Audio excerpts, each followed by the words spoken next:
Kembali lagi di Cerita Cinta Channel. Jangan lupa like, comment, and subscribe ya. Terima kasih. George meninggalkan Gabby dan Marvel di parkiran. Ia tak mengantarkan Gabby karena ada hal yang lebih penting dari itu. Untuk masalah menjaga dan mengantar wanita itu, ia bisa percayakan pada Marvel, namun tidak untuk urusan yang satu ini. George menuju kantor pelabuhan Helsinki. Ia bertanya sebuah barang yang penting di sana. Untungnya di sana ada. Ia pun meminjam itu, tabung oksigen beserta peralatan untuk menyelam di perairan dalam. Ia juga memberitahukan maksud tujuannya kepada petugas di sana, meninggalkan identitasnya, agar jika terjadi sesuatu hal yang buruk, petugas dapat dengan mudah mencarinya.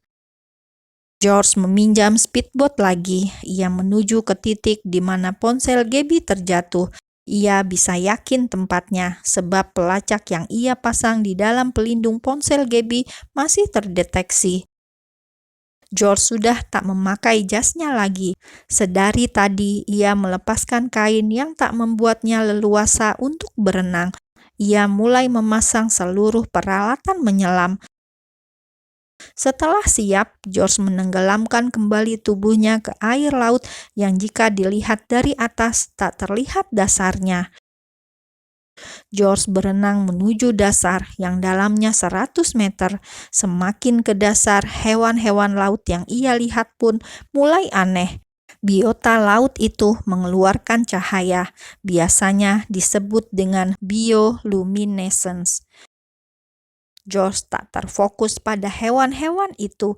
Tujuannya adalah mencari ponsel Gabby.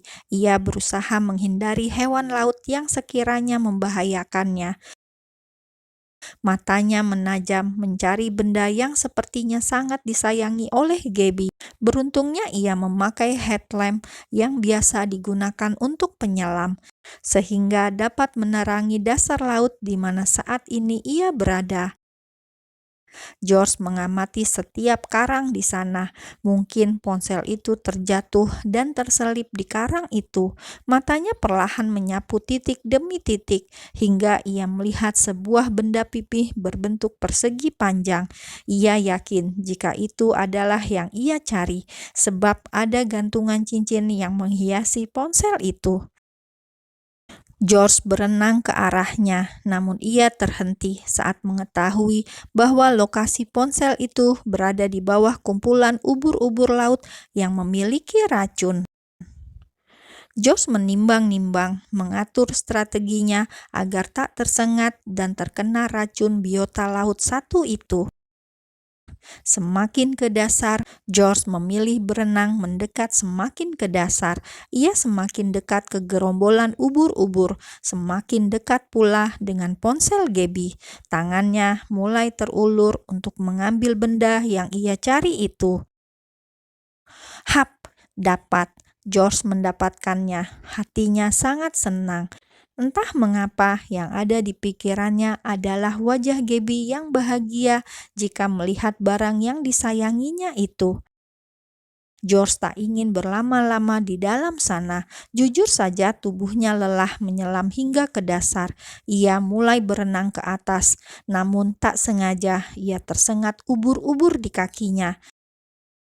Sebelum sengatan itu menimbulkan reaksi, George sekuat tenaga berenang ke atas. Ia harus segera mengobatinya untuk mencegah hal buruk yang mungkin akan terjadi akibat racun dari biota laut perairan dalam itu. George sampai di speedboatnya. Ia naik ke sana, melepaskan peralatan menyelamnya, dan melajukan dengan kecepatan tinggi untuk segera mencari pertolongan, sebab ia bukan ahlinya dalam menangani sengatan ubur-ubur. Sesampainya di dermaga, ia mencari petugas, siapapun yang bisa menolongnya untuk mengobati sengatan ubur-ubur yang kini sudah membuat kakinya mulai terasa seperti terbakar. "Tolong, aku terkena sengatan ubur-ubur," ujar George pada salah satu petugas yang pertama kali ia temui. 2 hari berlalu. Hari ini adalah hari pernikahan Lord Deus dan Natalie. Entah harus bahagia atau tidak, Gabby tak tahu. Ia masih meratapi kesedihannya kehilangan cincin peninggalan mamanya.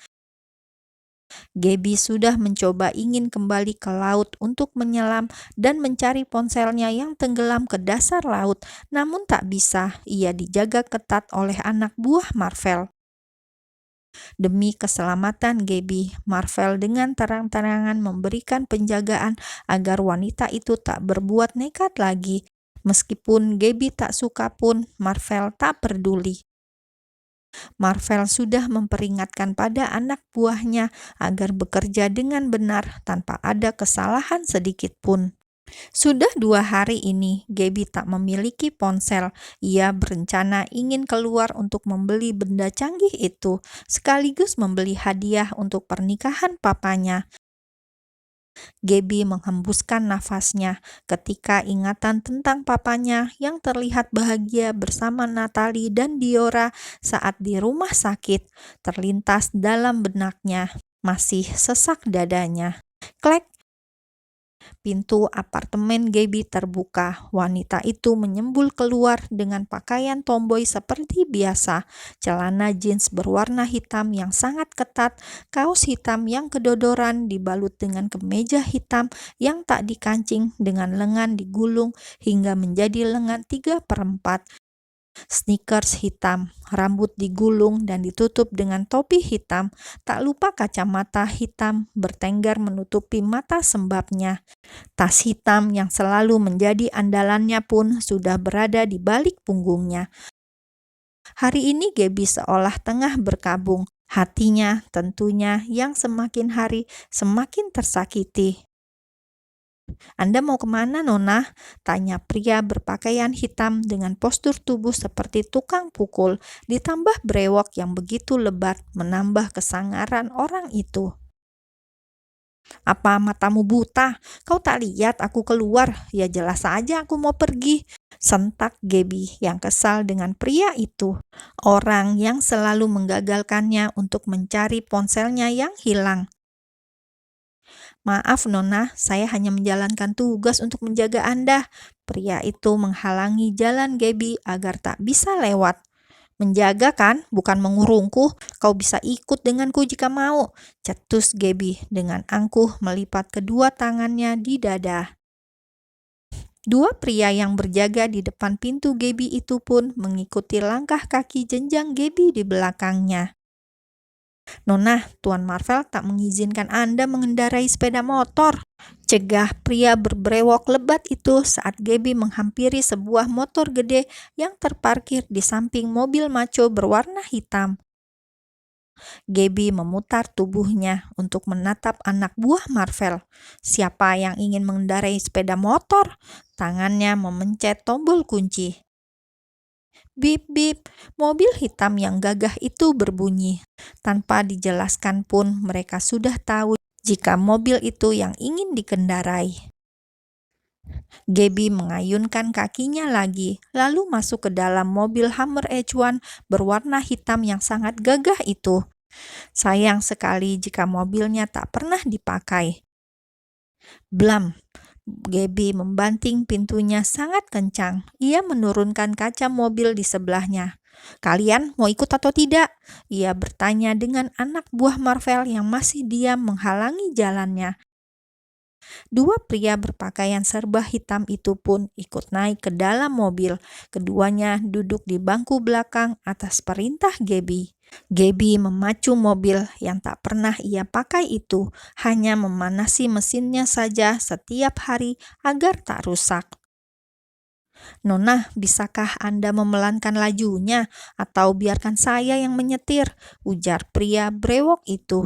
Ia bukan takut akan keselamatan dirinya, namun keselamatan Gabby. Gabby mengendarai mobilnya ugal-ugalan, menyalip kendaraan lain, bahkan putar balik sembarangan di atas rel di mana kereta listrik akan lewat beberapa saat lagi. "Tenang saja, mobilku ini biasa digunakan sebagai mobil perang orang Amerika. Jika aku tabrakan dengan mobil yang sedang melaju ke sini pun tak akan rusak," Apa kalian ingin membuktikannya? Tantang Gaby menunjuk sebuah mobil yang melintas berlawanan arah dengannya. Tidak perlu, Nona. Kami percaya kalau mobil ini kuat. Sekarang pelankan lajunya. Kami mohon, Nona. Pinta pria itu mengibah. Gaby berdecak. Apa kalian takut? Anak buah mafia takut kebut-kebutan di jalan. Ia meremehkan. Kami tak takut, Nona, tapi demi keselamatan Anda dan juga pengendara lain. Jika Nona berkendara seperti ini, Anda bisa merugikan orang lain, bukan hanya Nona. Jelas pria brewok itu menasehati Gaby yang hatinya tengah sakit hingga melupakan bahwa apa yang dilakukannya bisa merugikan orang lain. Gaby mulai menurunkan laju mobilnya. Dua pria itu bisa bernafas lega karena bisa menjalankan tugasnya.